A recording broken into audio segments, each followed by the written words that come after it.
पशुओं को मिलेगा प्यार और मिल्को मोर पशु आहार तो दूध बहेगा, मुनाफा बढ़ेगा। मिल्को मोर पशु आहार। खुदी को आजमाया है तो ये अंदाज आया। तुम में भी मैं हूँ शुद्ध प्लस पान मसाला। मंच न्यूज और मैं आपके साथ प्रियंका राजपूत। खबरों की शुरुआत करेंगे और सबसे पहले बात करेंगे आगरा की। आगरा में लड़की हूं लड़ सकती हूं नारे का असर देखने को मिल रहा है। बता दें कि एतमादपुर प्रत्याशी के रूप में कांग्रेस ने शिवानी बघेल पर दांव खेला है। और कांग्रेस एतमादपुर प्रत्याशी शिवानी बघेल शिवनाथ सिंह की पुत्रवधू हैं और ये बड़ी बात यह है कि एतमादपुर से शिवानी बघेल मौजूदा प्रधान भी है। और कश्मकश के माहौल में शिवानी बघेल ने प्रधान जीतू कर पर अपने विपक्षों को मुंह की खिलाई है और साथ ही शायद इन्हीं कारणों से कांग्रेस ने एतमादपुर से एक मजबूत महिला प्रत्याशी को मौका दिया। और क्या कुछ कहा देखिए। अपनी जीत का दावा भर रहा है, लेकिन उत्तर प्रदेश की जनता किसके सर जीत का सेहरा पहनाएगी ये तो आने वाला समय ही बताएगा। एतमादपुर सीट, आगरा की एतमादपुर सीट, जहां से कांग्रेस ने लड़की हूं लड़ सकती हूं के जो प्रियंका गांधी का नारा है उसको अमली जामा पहनाते हुए फिर महिला प्रत्याशी को चुनावी मैदान में उतारा है किस्मत आजमाने के लिए। हमारे साथ मौजूद हैं भैया, मौजूद हैं, उनकी पुत्र वधू हैं और शिवानी बघेल जिनका नाम है।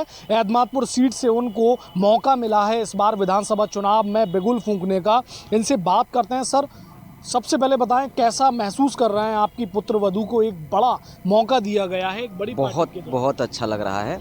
और इस पावन पर्व पर जो लोकतंत्र का सबसे बड़ा पावन पर्व होता है तो इस पर एक प्रतिभाग करने को मिल रहा है। और हमारा जो संगठन है और उसके तहत हमको ये निर्देश और आदेश और समर्थन मिला है कि आप आगे आइए और अगर हमें झंडा मिल जाता है तो हम झंडे के तहत चुनाव लड़ेंगे। तो प्रतिभाग करने के बाद में और हमने दावेदारी की अपनी भारतीय राष्ट्रीय कांग्रेस पार्टी से, तो हमको मौका दिया गया है। हमारी पुत्रवधू जो कि पहले से पूर्व प्रधान, अभी प्रधान हैं मौजूदा, और उसको मौका मिला है। बहुत अच्छा लग रहा है।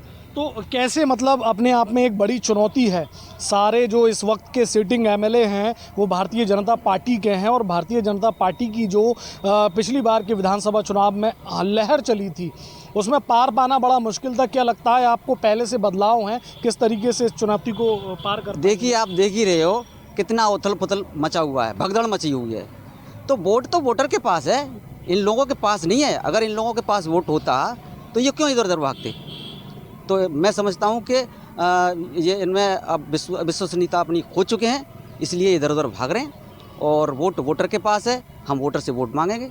इससे बातों से हम पे कोई फ़र्क नहीं पड़ने वाला। किन मुद्दों को लेकर जाएंगे वोटर के बीच? सारे मुद्दे हैं, जैसे कि सिंचाई का है और बम्बा का है, गूल का है, बेरोजगारी का है, महिला का है और मजदूर का है। काम सारे ठप हो चुके हैं। अब पहले क्या था कि हमारे पास नहीं होता था तो हम किसी पड़ोसी से मांग लेते थे, वो बेचारा देता था। लेकिन आज स्थिति ये है कि पड़ोसी के पास भी नहीं है, उधार मांगने के लिए नहीं किसी के पास। तो ये सिस्टम बहुत गड़बड़ा गया है और इस सिस्टम के सुधार के लिए और इसमें अपना सब पूरा लोगों का प्यार समर्थन और मिलता रहा तो इसमें व्यवस्था को सुधारा जा सकता है। ठीक है, देखिए एतमादपुर विधानसभा सीट पर एक संगठन है जिसका नाम सिस्टम सुधार संगठन है। बहुत बड़ा संगठन है और बहुत सारे लोग इस संगठन के साथ जुड़े हुए हैं। शिवानी बघेल को एक बड़ा प्लस पॉइंट इस बात का मिलता है कि एक बड़ा संगठन उनके समर्थन में पूरे तरीके से नज़र आ रहा है। सिस्टम सुधार संगठन से अंशुमन ठाकुर हमारे साथ मौजूद हैं।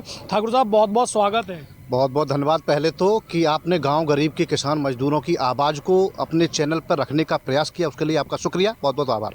ठाकुर साहब, क्या कहेंगे, कांग्रेस ने महिला प्रत्याशी को उतारा है, क्या सहयोग रहेंगे आपके उनके साथ? देखिए, कांग्रेस ने महिला प्रत्याशी को उतारा है और महिलाओं की जो आधी आबादी है उसको बढ़ाने और मजबूत, जो जिस राजनीतिक व्यवस्था ने जो मजबूर बना रखा है महिलाओं को, आधी आबादी को, उसे मजबूत बनाने के लिए जो कांग्रेस पार्टी ने 50% महिलाओं को, 40% महिलाओं को टिकट देने का जो आश्वासन दिया है और कर भी रही है, धरातल पर वो उतारने का भी प्रयास किया जा रहा है। उसके लिए कांग्रेस पार्टी का शुक्रिया, क्योंकि देश तब मजबूत होता है जब दोनों ही व्यवस्थाएं मतलब महिला और पुरुष दोनों ही सक्षम होंगे, मजबूत होंगे, तो इसके लिए उनका जो ये निर्णय है उसके लिए धन्यवाद के पात्र हैं, आभार के पात्र हैं। संगठन आपका क्या सहयोग करेगा? देखिए, हमारा संगठन गांव के गरीबों का, किसानों का संगठन है, जो सदैव उनके हितों को ध्यान में रखते हुए मान सम्मान, स्वाभिमान और समस्या समाधान के लिए लड़ाई लड़ता है, ज़मीनी स्तर पर लड़ाई लड़ता है। हम लोग कोई बरसाती मेढक नहीं है कि बरसात आएगी और टर टर करने लगे। हम लोग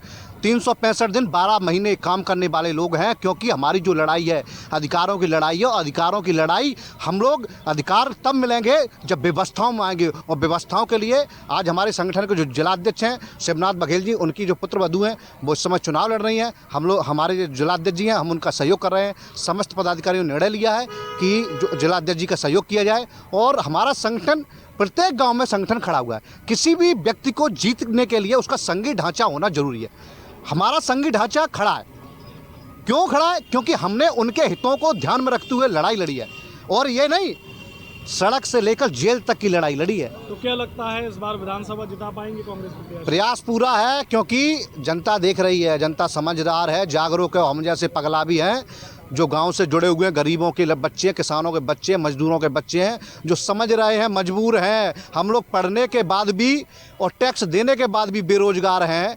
मतलब हम युवा, भारत तब मजबूत होगा जब युवाओं पर रोजगार होगा।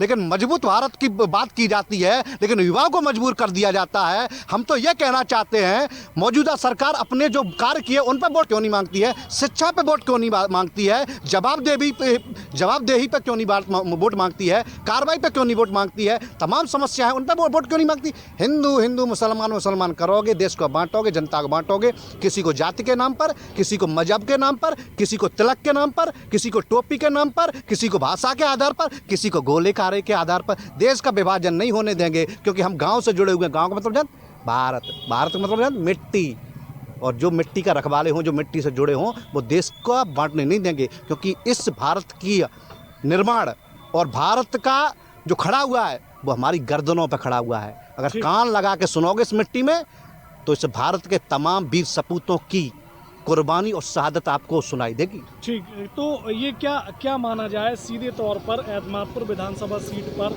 लड़ाई किससे है आपकी? भारतीय जनता पार्टी या समाजवादी पार्टी? नहीं, हमारी किसी से लड़ाई नहीं है, हमारी किसी से लड़ाई नहीं है। हमारा संगठन और हमारे लोग हमको इतना प्यार करते हैं कि हमारी लड़ाई का मतलब ही नहीं है, पार्टी से मतलब नहीं है। कौन सी पार्टी टक्कर में है, कौन सा व्यक्ति टक्कर में है, ये ऐसा कुछ है ही नहीं है। कोई नहीं है टक्कर में, और मत पड़िए अब चक्कर में। कांग्रेस को जिताना है? बिल्कुल जिताना नहीं, जीतेगी। बिल्कुल, देखा आपने, बहुत अपने आप में एक बड़ी बात है। कांग्रेस को जिताना है और कांग्रेस जीतेगी, पूर्ण रूप से विश्वास है। पुत्रवधू चुनावी मैदान में बिगुल फूंक चुकी हैं। अब क्या होगा ये तो आने वाला समय ही बताएगा। सिस्टम सुधार संगठन के एक व्यक्ति और हमारे साथ मौजूद है, उनसे जानते हैं। सर, किसको समर्थन रहेगा इस बार? निश्चित रूप से सर्वप्रथम मैं आपके चैनल को और अपने संगठन के जिलाध्यक्ष भाई बघेल साहब को इस बात के लिए बधाई देता हूं, और कांग्रेस का भी धन्यवाद करता हूं कि उसके शीर्ष नेतृत्व ने हमारे सिस्टम के पदाधिकारियों को इसके काबिल समझा, और उनकी जो पुत्रवधू एतमादपुर क्षेत्र से शिवानी बघेल लड़ रही हैं। निश्चित रूप से सिस्टम का जो हमारा समर्थन है वो पूरी तरीके से समर्थन रहेगा। सभी लोग उसके लिए प्रयास करेंगे, और हमारी जो नीतियां हैं, चाहे वो कांग्रेस की नीति हो, चाहे वो हमारे सिस्टम सुधार संगठन की नीति हो, नीतियां एक ही हैं। वो यही है कि देश को में जो बांटने वाली जो विभाजनकारी नीति चल रही है उसके खिलाफ हम लोग लड़ेंगे। निश्चित रूप से हमारा समर्थन है। बहुत बहुत बधाई। ठीक, देखा आपने, एतमादपुर विधानसभा सीट पर बहुत कशमकश का पेच फंसा हुआ है। एतमादपुर से जो सीटिंग एमएलए हैं राम प्रताप चौहान, और अभी नवनियुक्त जो भारतीय जनता पार्टी का दामन थाम चुके हैं डॉक्टर धर्मपाल, इन दोनों के बीच, इन दोनों के समर्थकों के बीच काफ़ी कशमकश चल रही है। इस दौर में, इस माहौल में महिला प्रत्याशी का कांग्रेस पर दांव खेलना अपने आप में बहुत सारी चीज़ों को दर्शाता है। जीत का सेहरा किसके सर पर जाएगा ये आने वाला समय ही बताएगा। कैमरामैन जावेद खान के साथ राशिद हुसैन, लोकमंच न्यूज़, आगरा।